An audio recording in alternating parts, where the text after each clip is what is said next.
Thank you. You want food? I mean, you're the one that made it, so.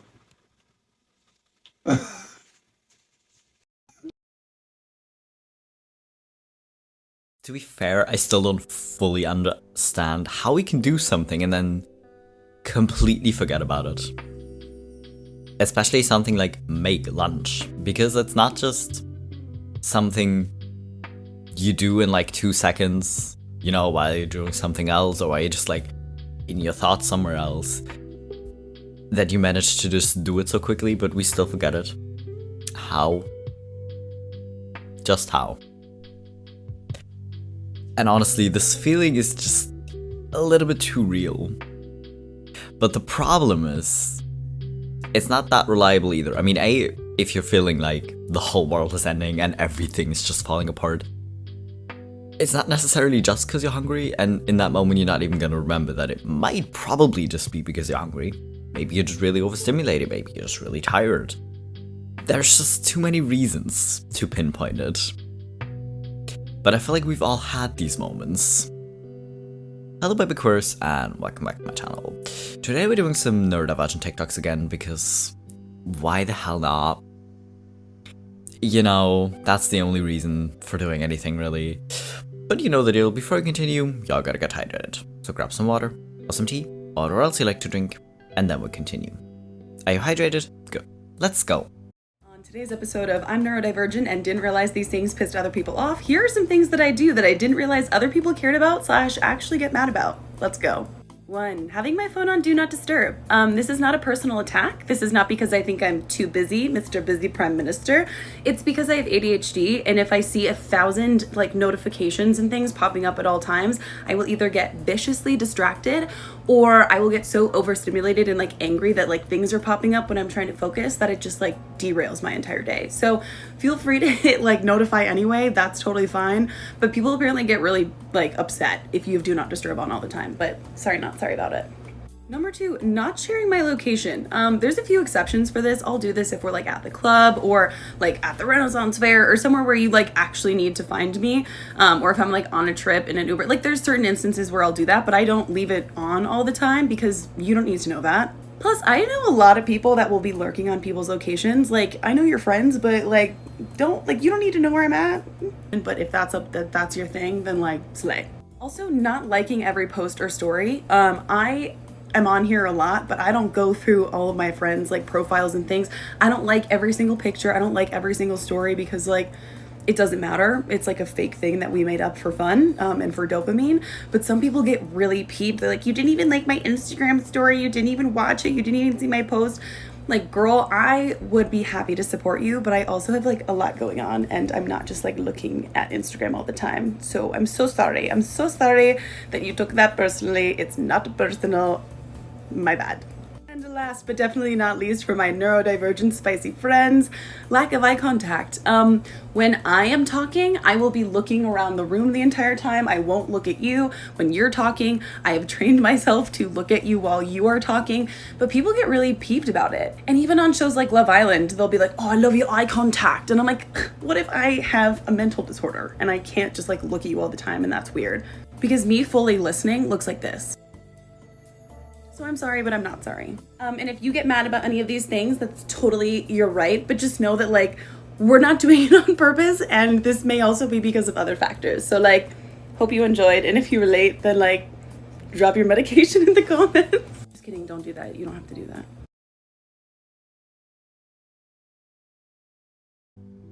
It's so strange. Like the first one, I became aware of very soon of people being like angry that you don't text them back right away or that you have your phone off or like on Do Not Disturb or something. But literally this, it makes me so antsy if I just like feel my phone vibrating the entire time or if I just like hear the notification or if I just like see the notification pop up. I swear to God, some days I will not get annoyed, I will just be distracted instantly. But people get so mad, and I was aware of it because my phone was always on silent and I didn't have the vibrate thing on, so I usually didn't even like notice when people like texted me or something, and then they got super pissed about it. So I noticed it early on, but I still don't understand it. And like our teachers back in school used to say, oh, everyone's so online these days and everyone feels like they constantly need to be available, which is true.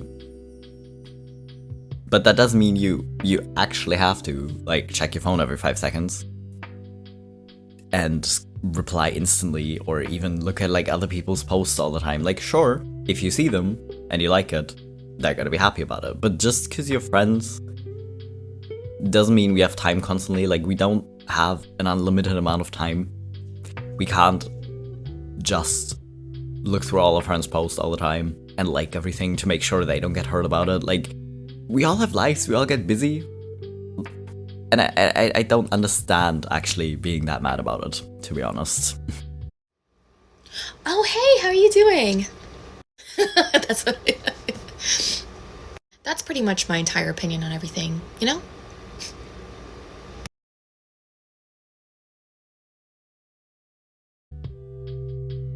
I did not need to be called out like this early in the video, okay? It's the friendly face that you try to, you try to look friendly and seem likable, but I'm not sure it works. But this is exactly what I do when I talk to other people. I was like, sure. And they're just like dropping it instantly. Stop calling me out. I mean, that's part of why I do these videos, but that was hard for early in the morning.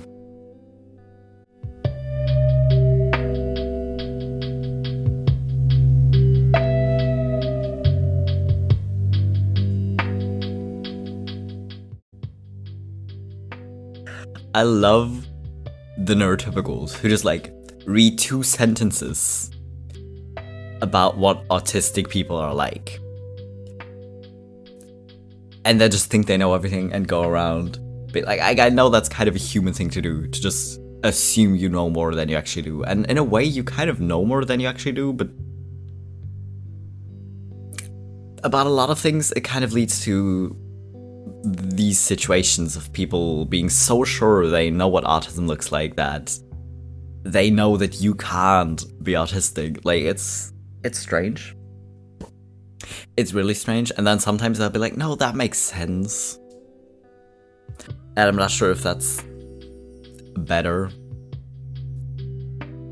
because then they just still have that stereotype, being like, oh, well, you fit into the stereotype, that makes sense. They don't think it's that, but that's kind of what it is. They have like a very narrow understanding of what autistic people are like, what they act like, and then they still get confused with everyone else. So it's not actually that helpful if they do it and be like, yeah, no, that tracks. This is how autistic people think they mask. So I said you gotta spit on that thing. Hot too. Right? This is how we actually mask.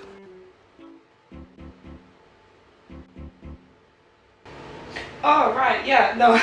So I said to him, you better spit on that thing. Hot too.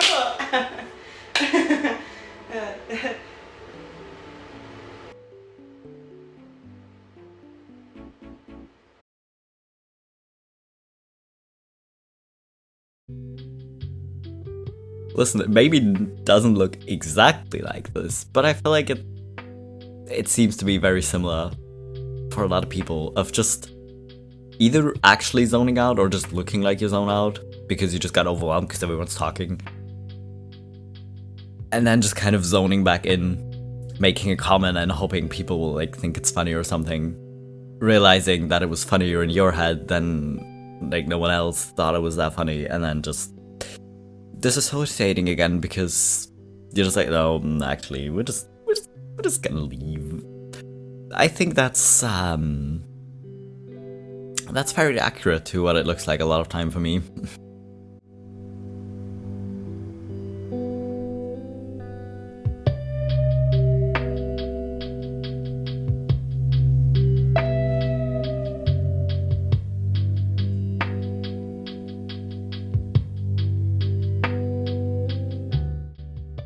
And she posted it with the caption of, I just wish emotional regulation was this easy every time I felt discombobulated. which is fair. Like, sometimes it actually works that you manage to do it like in a minute with some stimming, and then suddenly you feel okay again. Sometimes that works. But I'll be honest, usually it doesn't. At least for me. Like, obviously, I don't want to sit here either and be like, no, but all autistic people are the same. Because obviously they're not. But a lot of times, for me at least, it doesn't work that fast. And sometimes even like accepting that something is such a big deal to me is kind of difficult. Not because it's actually that difficult, because I know that I have like specific needs and other people don't actually care. But it's been such a big thing at my work with like desks, because we don't have like our set desks in this office. So you can basically sit wherever you want. My issue though is not even necessarily having to sit somewhere else.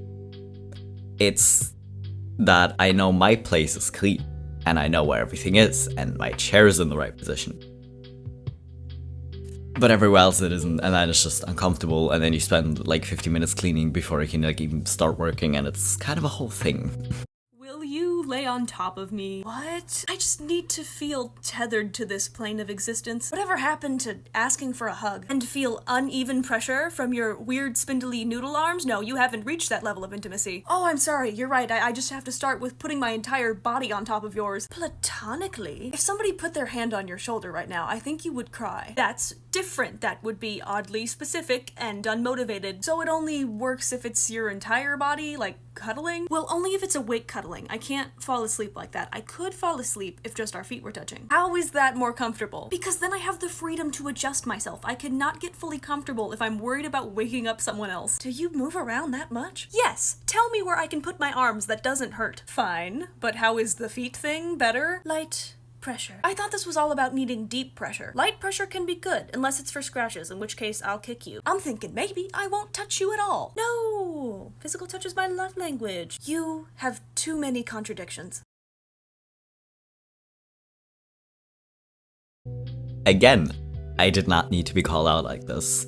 People unexpectedly touching you is the worst thing. I will maybe not cry because I have a hard time crying at all,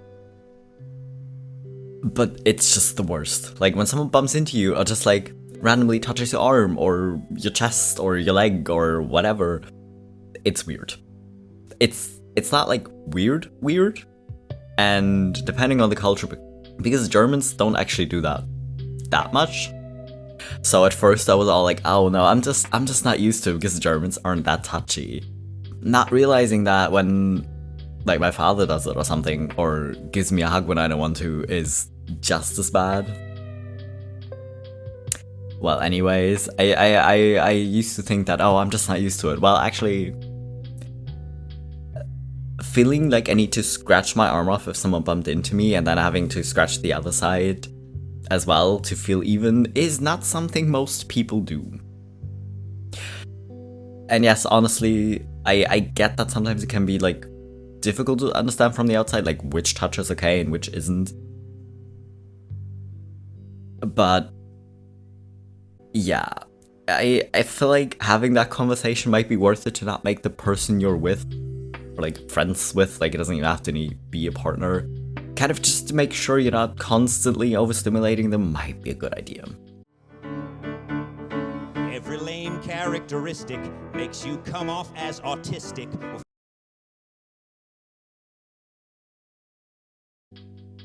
I mean, there's no reason you can't have both, right? But I feel like in this moment, your autism won. Like, there are moments where you can just, like, pinpoint it, right? I've been like, no, but this was a very autistic thing to do. This was a very ADHD thing to do. Sometimes you can pinpoint it, and I feel like this really screamed autistic. You know, a lot of times you can't tell because it kind of blends together, and sometimes it manages to cancel each other out, but there's really no reason you can't have both. But maybe you're getting an autism diagnosis first, I guess.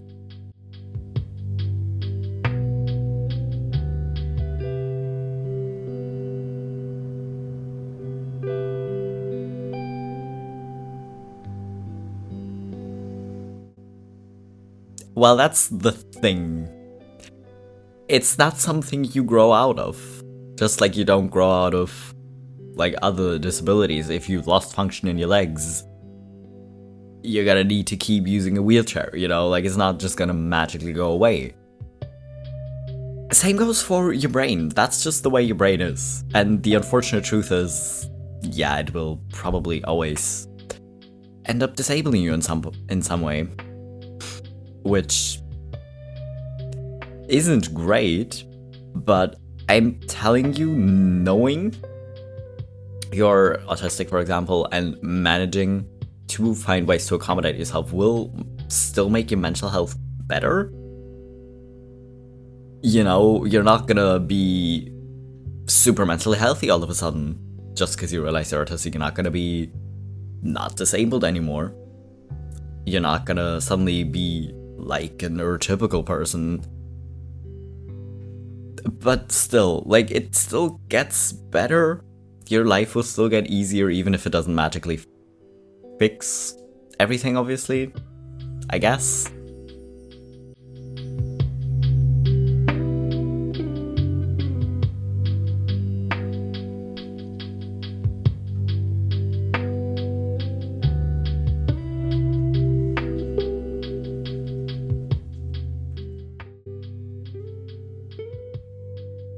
Listen, I love that kind of a stereotype about autistic people is that we can't lie.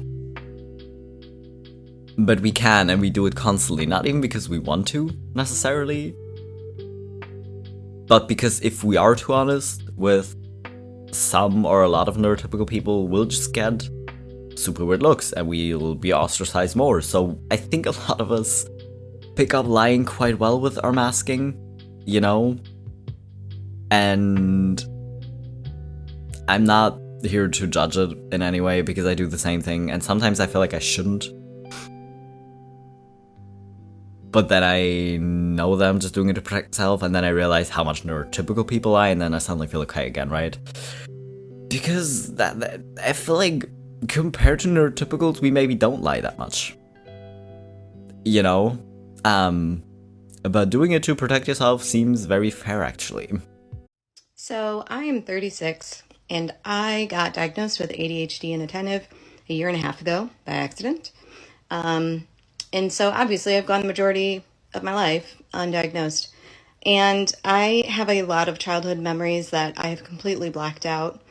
But for some reason, sitting here, icing my knee, I just remembered that when I was young and I used to have to read books, and the only way I would actually be able to sit down and digest that book, like in long periods of time, was if I was sitting in the bathroom.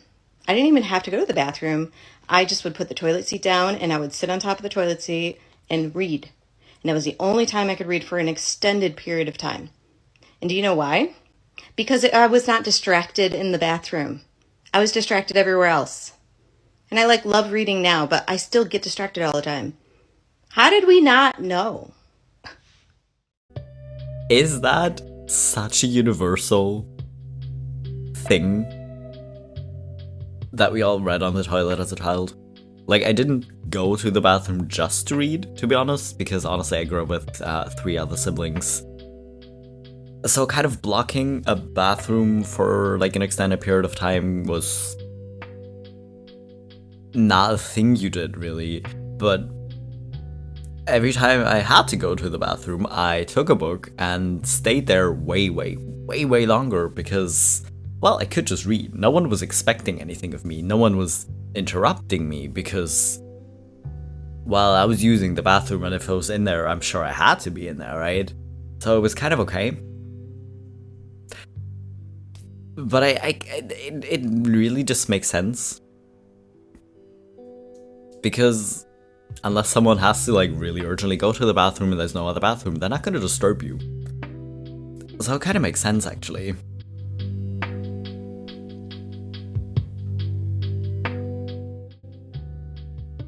I don't know, like, shoes aren't that bad for me. But the fact that I have to wear socks in shoes, that's the problem for me. Yeah, I will literally choose to have my feet half freeze off before I put on socks, and then I'll just like wear socks till my feet are warm. Or if I don't forget that I'm wearing socks. Sometimes I forget that I'm uncomfortable because I'm wearing socks, and I'm just like angry for no reason and feel like the world is ending. So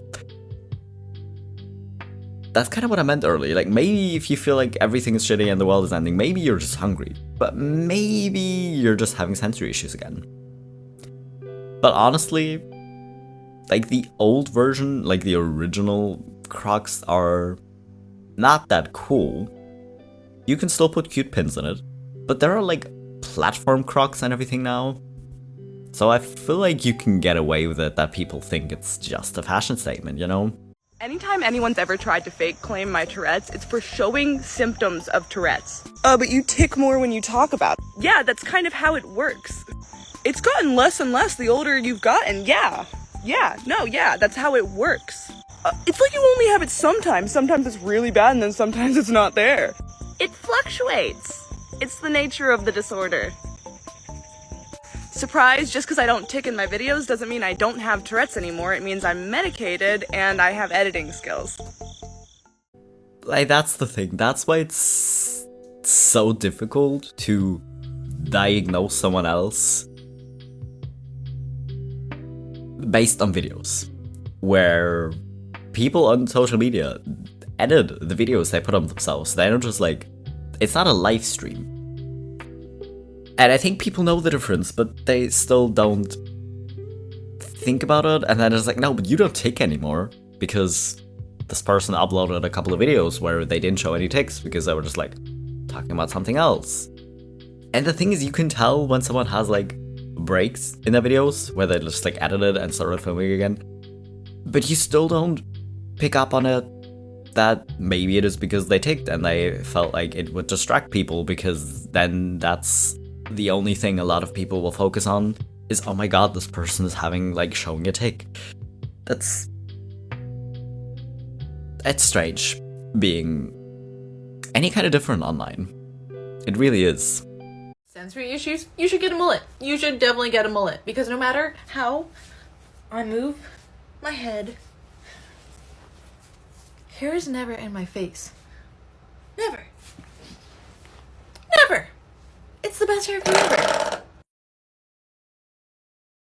I get the point, but your bangs are still in your face.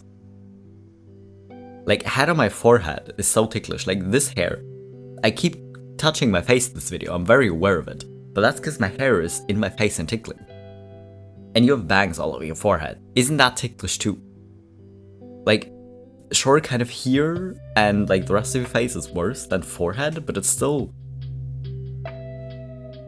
Doesn't that still tickle? The other day I made a video about this simple spreader and the internet hated it. The internet has been letting me know how stupid and useless that they think this is. This is basically a silicone knife that magnetically attaches to a lid and lives in the jar of whatever you're using. For me, it's peanut butter. People had some strong feelings and really felt the need to let me know that I was an idiot for buying this product. But here's a fun fact. My daughter only has one hand. We are a limb difference family. So this, for us, this is actually an adaptive device.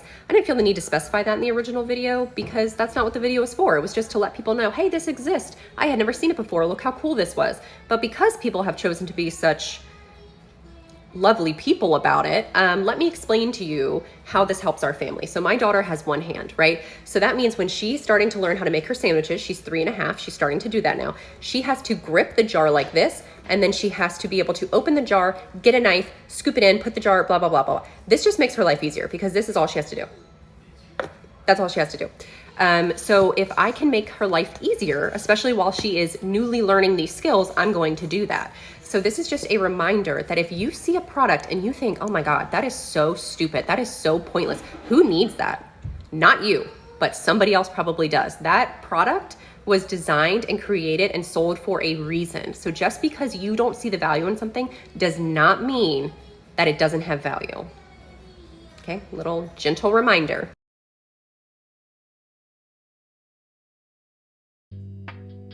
Yeah, why are people, again, being any kind of different online is strange.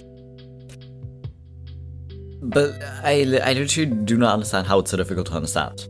Like, sure, your first thought might be, oh, that's so useless. But how do you not realize that's because you don't need it? But just because you don't need something, or you don't like something, doesn't mean other people's lives aren't easier because of it. Like, if you have 2 working arms, then yeah, it's kind of pointless. It might make it more difficult to put together a sandwich or something. Then don't buy the product. No one's saying, oh, everyone has to use this product now. You literally don't. But a lot of people will look at this and be like, hey, that's gonna make my life easier because I have toddlers who might have an easier time like putting peanut butter on their own sandwich with this versus like a real knife. Or literally because, well, if someone only has one hand, this is really just gonna make their lives easier. And you decide to be just lovely about it instead of being like, that's useless for me, but I'm sure you had a reason to buy it. It's, interesting. Look at that girl, she's literally so weird. What do you mean? She's flapping her hands like this, I mean, kinda weird. She's just stimming, it's just like a way for someone to self-regulate. Really? Yeah, kinda like you're doing right now with your hair. Oh. There's nothing wrong with it. Literally everybody stims in one way or another. It's just that sometimes the way that autistic people stim looks different from the way that other people stim. And that's totally okay.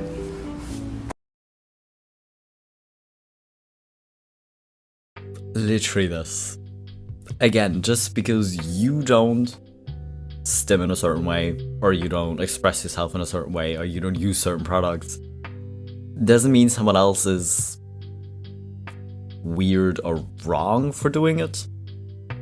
Like, these people will fidget with their pens all day, play with their hair all day, kind of bob their legs when they're nervous, not realizing that in those moments they are stimming. Like, artistic people will probably stim a lot more and need to stim a lot more, but that doesn't mean that it's wrong. It's just a little bit different than you, which is apparently a problem for a lot of people. But let people stim. It literally, unless they're like hurting you with it because they're, you know, whatever, throwing things or like hitting around themselves wildly, or like if they're at risk at hurting themselves, then yeah, you can like safely try to get them to stim in a different way. But otherwise, if it's not hurting you or anyone else, why do you care? So I have autism, and I was given really good advice on like not having friends from my autism specialist, and she told me this, and whenever my days are bad or hard, I remember this. She told me that like if you are neurodivergent, at least for her and most neurodivergent people she's talked to, their 30s and 40s are so much better than their 20s, because your 20s, there is so much emphasis put on, having friends. And the older that we get, the more comfortable we are with ourselves and the less societal pressure there is to like have friends, be social, party, like go do these things. Like, as you get older, society doesn't put that same pressure on you to not have friends. Also, having friends is not indicative of you being a good person. There's so many people that I know that are horrible people that have like what seems like 100 friends, and great people that I know that are neurodivergent that struggle with friends. So just know you're not alone. I really don't have many friends, so I'm with you. This is so strange. Like, even now in my 20s, it's better than it used to be in like high school, right? Because it was all about, oh, but I can invite 50 people to my birthday party. I can invite these many people. I'm constantly busy because I'm always seeing my friends. And then it's just like, what did you do on the weekend? And oh, it's kind of weird that you're just like at home and like whatever. Like, aren't you bored? Like, either just like hardcore judging it or just thinking you're boring. I feel like we've all had those experiences. And like, I'm already starting to care less, and people are luckily also starting to care less about it. And I'm just hoping it gets even better, really, because there's still people who think it's just like boring if you're at home all weekend when you're just literally trying to recharge so you don't have a nervous breakdown or a meltdown, you know. And then I'm also just hoping I get more comfortable with it, because I feel the need to like explain it away to be like, oh, no, I wasn't feeling well, because, well, true, but I can't always just like say that, because then people will think I was actually like sick or something. You know, I'm kind of hoping I get more comfortable with that too. Okay, so I'm gonna leave it here. I think I've been called out enough, and I think we're frustrated enough with certain neurotypical people that are just super weird about people being different and super hateful and just ignorant. You know, I feel like we're fed up enough with those people. But hey, at least you know you're not alone. Like, that's kind of, like, if you take nothing else from these videos, just like knowing you're not alone, that there are other people who kind of struggle and go through the same things you do, can already be like helpful to make you feel a little bit more sane. So if you don't feel called out, at least I hope it did that for you, you know. So anyways, I'm gonna leave it here.